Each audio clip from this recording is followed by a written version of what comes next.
नमस्कार। मैं doctor Manju Jain, retired associate professor from SN degree college Kanpur.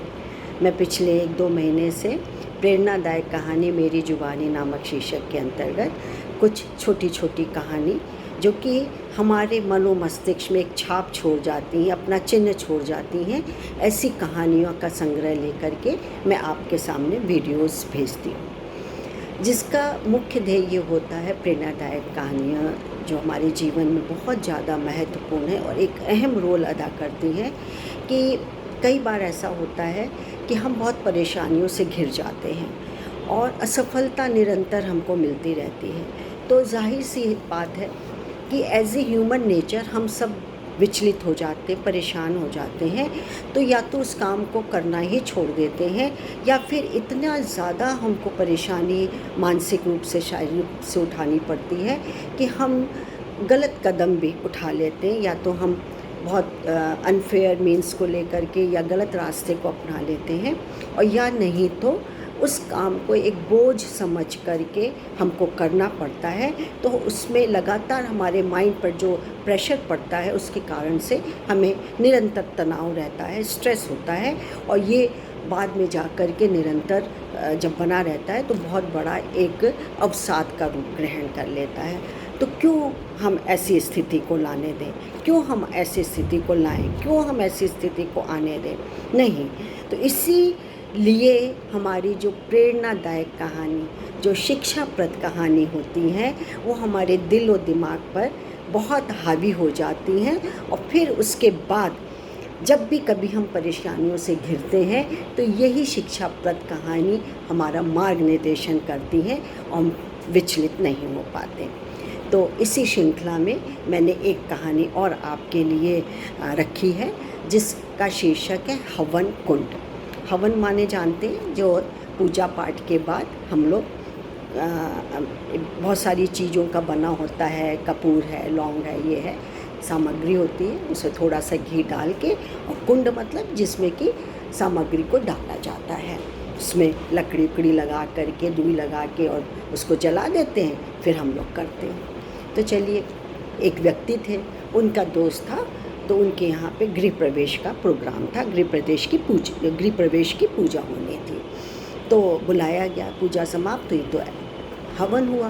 तो पंडितों ने जो 7-8 लोग थे उनको कुंड के चारों ओर बैठा दिया और थोड़ी थोड़ी सामग्री सबके साथ में दे दी। और जो गृह स्वामी था उसको ये कहा कि जब भी मैं मंत्रोच्चारण करूँगा और बाद में मंत्रोच्चारण ख़त्म होगा तो स्वाहा बोलते हुए आपको बूंद बूंद थोड़ा थोड़ा घी जो कि हवन कुंड में डालना है। और इसी तरीके से बाकी लोगों को कह दिया कि स्वाहा बोलते हुए आप हवन सामग्री कुंड में डालते जाएंगे। बहुत आसान काम है, कोई कठिन काम नहीं है।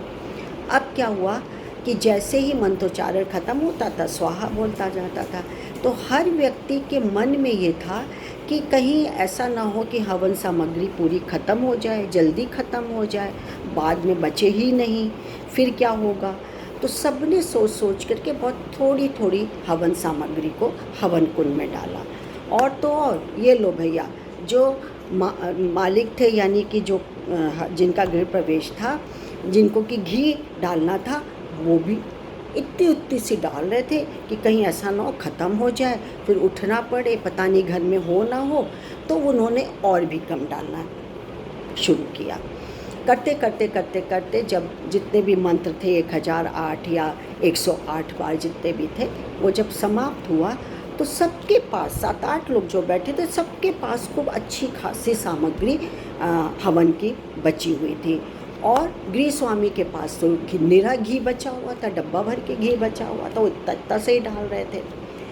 तो अब कहानी तो समझ ली यही ख़त्म हो गई, लेकिन इसके पीछे का रहस्य, इसके पीछे की शिक्षा हमें कुछ न कुछ दे के जाती है। क्या दे के जाती है कि हमारी ज़िंदगी भी ऐसे ही है, और इस ये ज़िंदगी जो है, ये एक हमारी पूजा है।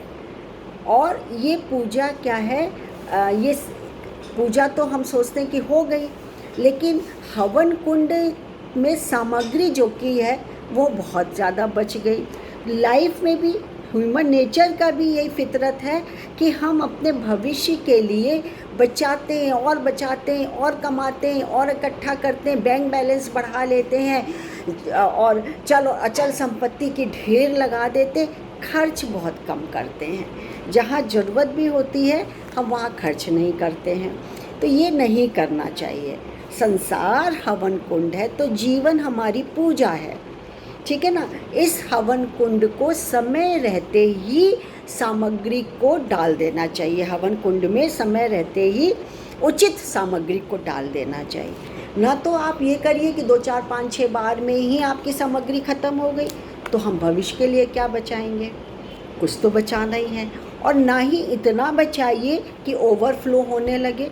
लोग हमारे से आने के बाद की ज़िंदगी जो जनरेशन है वो ज़िंदगी में कुछ करे ही ना, कि हमारे पास तो हमारे पिताजी या बाबा के पास या नाना के पास बहुत है, हमको कुछ करने की ज़रूरत नहीं है, या फिर वो गलत रास्ते पे उसका यूज़ कर ले। तो आपको इतना ही अपने लिए बचाना है जितना कि सही हो। चल हो संपत्ति, अचल हो या कैश हो या बैंक बैलेंस हो या ज़मीन जायदाद हो, उसको एक लिमिट में ही यूज़ बचाना चाहिए और बाकी को यूज़ करके आप उससे मुक्ति पा जाइए। हमको इतना लालच या इतना हमको मन में नहीं पालना चाहिए कि हमारा आने वाला वक्त भी दबाव में आ जाए और हम मानसिक रोगी बन जाएं, या हमारी आने वाली जनरेशन ही हमसे दुश्मनी बांध ले कि इनके पास तो धन है और ये है वो है, बैंक बैलेंस है ये, या अनुचित मांग करने लगे। तो कहने का मतलब मेरा यही है कि हम कमाने में इतना भूल जाते हैं, या कमाते कमाते उसको स्टोर करने में, उसको बचाने में ये भूल जाते हैं कि हमको कितनी उचित मात्रा में कहाँ क्या खर्च करना है। इसको जानना बहुत ज़रूरी है। तो मित्रों, मेरे हिसाब से कि आपको कहानी अच्छी लगी होगी, और बाद में मैं ये भी बताना चाहूँगी कि हमको ज़रूरी ये है कि ये ज़रूरी या माने नहीं रखता कि हमने ज़िंदगी में कितनी सांसें ली, कितनी सांसें हम ले रहे हैं, क्या ले रहे हैं, ये माने नहीं रखता है।